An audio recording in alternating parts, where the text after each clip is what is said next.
Oh, okay. I guess. Wow. Again, I hit my record button as I got off the bus. She not hit that record. Now that I see that the record button is hit, now they're walking away. Right. Again, silent sound. Silent sound. And again, using young girls. Right.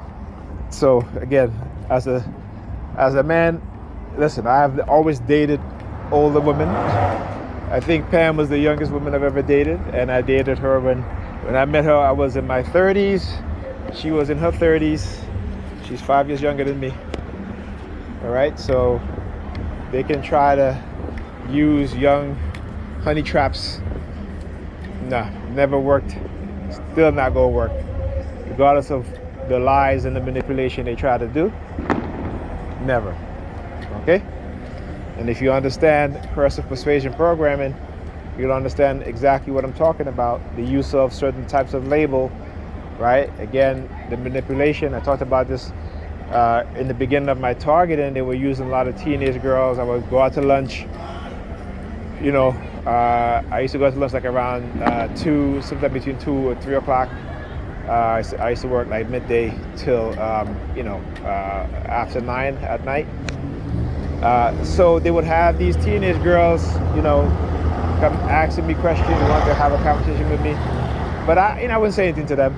And then I talk about how they would just bend over on the table in front of me, like I said, I went to McDonald's or to a Wendy's, right? They would come stand up in front of me, try to ask me a question. And then when I don't answer, I don't say anything to them. They would literally go to the table in front of me, literally take the upper body and literally lay down like on the table with their behinds in my direction. This was happening to me all the time, right? But again, I was in a state of confusion, didn't know what was going on, but I did know that because I was reading on this website, one of the few websites at the time that was talking about the experience of TIs, targeted individuals, that this very same tactic was being used by, it was being used against another targeted person, right? So again, like I said, they will always rehash certain targeting themes and methods, right? And so this is what you see is happening. They've programmed you, right? They've programmed you, and then they continue with the programming, and then they will use the police also as a tool and as a tool and as a intimidating, threatening force, right, to try and manipulate you. Okay, and it's very interesting how they do that, right? So again, it's to have you thinking in a criminalistic mindset, right? And sometimes even using the police to try to manipulate you into criminality. Okay? So for example, let's say a young teenage girl walk up to me asking me a question. She may be dressed provocatively. They'll have a police officer walk by, right?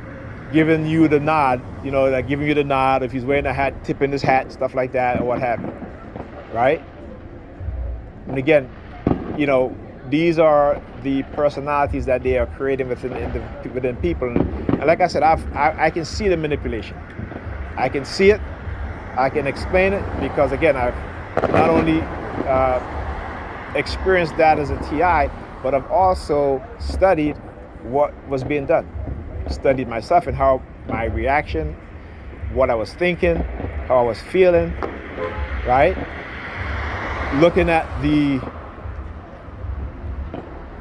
triggers and seeing the triggers, hearing the triggers, and then the external factor that comes in as that anchor is expressing itself, that's buried in your subconscious. And when I say that anchor, I mean that emotional response, that negative thinking pattern or whatever thinking pattern that will arise as soon as you see that trigger, right? And then there is that external factor, whether it be a police siren or a car honking, or like I said, it could be if you're outside, the civilian perpetrators, including the predator police department and the predator police officers who are engaging in this, right? Because again, they have to create a narrative, right? And that narrative is being done without your knowledge. You're being manipulated. They're doing things with psychological programming without your consent, right? In order to get you to fall into this trap, okay? And you see, this is why, again, they've created a situation in which the majority of young black children, particularly black boys, are being raised in household with the head of the household being the woman, being the mother. And the mothers are not the vast majority of mothers, because again, this is where they push the religion, right? The religious factor that plays into it, because they don't teach their sons about manipulative women. Why? Because they've conditioned them, women, black women specifically, into co-signing each other bullshit. So even though they are raising sons, right, who will grow up to be men, young men, right, they're engaging in a manipulative tactics and methods against black men of their age, right? You know, are making disparaging remarks about black men around their, you know, black men their age, without fully understanding that, hey, I'm raising a son too. My son is going to grow up, and he's going to be exactly like the guy that I'm calling names. That says that he's no good and this and that, right? But instead of teaching their children about, particularly young boys, about how women can be very manipulative, because in this society, what they've done is make women over-exaggerate certain things when it comes to men interaction with women. So I talk about this a lot, where particularly in the black community, the lies of from the white feminists and the white racists about black men, right? Particularly when it comes to domestic violence, when it comes to sexual assault, when it comes to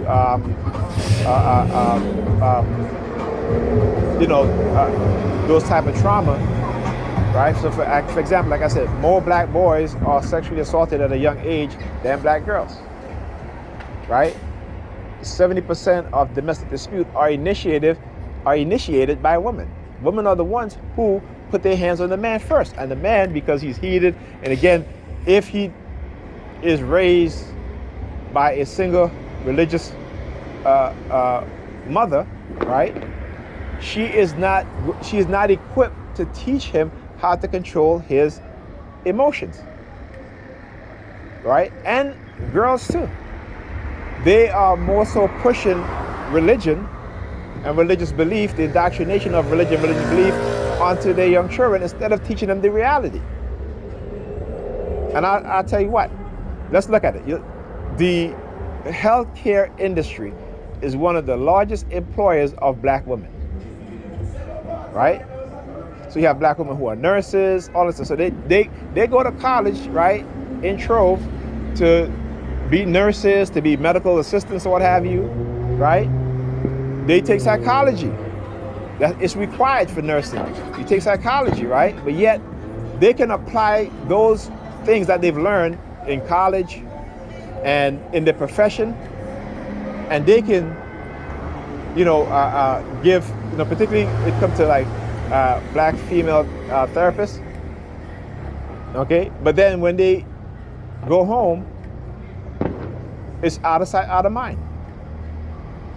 They don't know how to use what they've learned in the job, in the profession of like nursing, taking psychology and all this stuff, to raise their children and to understand their children better.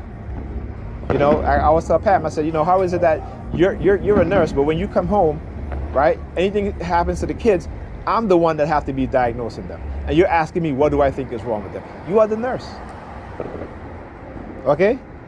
I'm not the nurse. I mean, I've raised kids since I was young, so I'm very, like raising, taking care of kids is a natural thing for me, all right? It's really nothing. I don't, it's like I don't feel negative about it, you know what I'm saying? It is a positive attribute of who I am and how, when I was younger, raising, my young nephews and nieces. right? But again, I talk about this, whereas particularly within black homes, where you have black adults, the parents, right, will pass on the parental responsibility onto their oldest child. So if they have other younger siblings, it is that oldest child that is taking care of those older siblings, while and usually the mother is out having her fun, right? Is out doing her. You know what I'm saying? So this is why they rob children of their childhood. This is why, instead of, like I tell Pam all the time, I said, I want my kids to enjoy their teenage years. Stop trying to make them grown. My oldest son, because his mom lived far, I didn't have that direct influence, but I would talk to him, but within the past, since he became, 17 years old, he started to distance himself or what have you, right? But again, that is because these women are being conditioned a certain way, and because they don't understand the full grasp of white racism and this racist systematic system, and this systematic racist system, and what it has done. And the police force has always been the tool that they've used to drive a wedge between black men and black women, and against black people, against each other, right? So if you don't quite understand that as a black person, and as Neely Fuller said, if you don't understand white supremacy in its entirety, everything you think you know about white supremacy is just going to confuse you. See, we like to think that because a white person called us names, they may discriminate against us in the restaurant, that's the scope of racism, right? No. You don't think about them poisoning your food. You know what I'm saying? Particularly if you go to a restaurant that discriminates against black people, keep in mind that those white people, they're psychopathic, their psychopathology, their mindset, when it comes to dealing and interacting with black people, is one of a psychopathic nature. Not all, but that's the vast majority. So when we go into restaurants that discriminate against us, and we still go there after discriminate against us, what is that saying? That is saying to these white businesses, particularly white restaurants, that we can do whatever we want to black people, and they're still going to come because they want to be part of our establishment. So what makes you think that they're not poisoning your food slowly? When you go out to eat and you have food poisoning, right? Sometimes it's done on purpose, right? Or they may slip a little drug in your drink, enough to where it will affect you negatively, but not drastically, right? We don't think about those things. But this is what they do. We've seen on college campuses where you have a white roommate and a black roommate, and the white roommate, female, poison the black roommate. But for some reason, we think that that's a one-off thing, right? We think that that's an isolated incident. No, it is not. A lot of white people have a psychopathic nature towards black people, and we must understand that, right? Look. Yeah, making a lot of sense, right? You come over here blowing smoke. Look at him, looking under his shoes. he come over here blowing smoke. Yeah, whatever. Anyhow, like I said, so we have to understand these things, okay? And they have a lot of black women having that same mindset towards black men. I talk about how there are times when when me and Pam was in a relationship, when we had a relationship, that I would wake up in the middle of the night and she'll be standing up, staring at me while I'm sleeping, right? And it's not like she's admiring, it's like, what is that you're doing? Or she's on the phone, she'll wait till I go to sleep, just be on the phone texting. When I wake up and I'm like, hey, what are you doing? Why are you on the phone 2 o'clock in the morning? She's like, oh, it's nothing, go back to bed. Like, try to brush it off. That was a thing that she's always been doing. And again, because at that time, I was, relatively and drastically affected negatively by what was happening to me, So I shifted my focus to my kids and to her, right? And in some point, even though she was targeting me, and again, when they target me and use her to target me a lot, instead of we would get into a little argument and I would leave. Because again, the best situation for these things is for you to leave as a man, right? And particularly when you're being targeted. And then there were times when she would get aggressive with me and, all in my face and spitting in my face as she's yelling and what have you, such. Because again, they figure because, again, being raised by a single mother in the household that she is the head of the household, very religious, don't teach her male children about emotional control. It is read the Bible, ask God, pray to God. That is not how you teach children to have emotional control. And this is why the vast majority of black men find themselves in, I should say the vast majority, but not the vast majority. Let me rephrase that. But you find a lot of black men find themselves in a situation where the woman who is the aggressor, right? And then because she's always in their face, because they don't have any concept or any idea of how to control the emotions, they have emotional outbursts. And as men, we are stronger than women. So like I said, women initiate domestic violence, but the men are the ones that get arrested because they're bigger, they're stronger than most women. All right? Anyway, I'll talk to you guys in this video.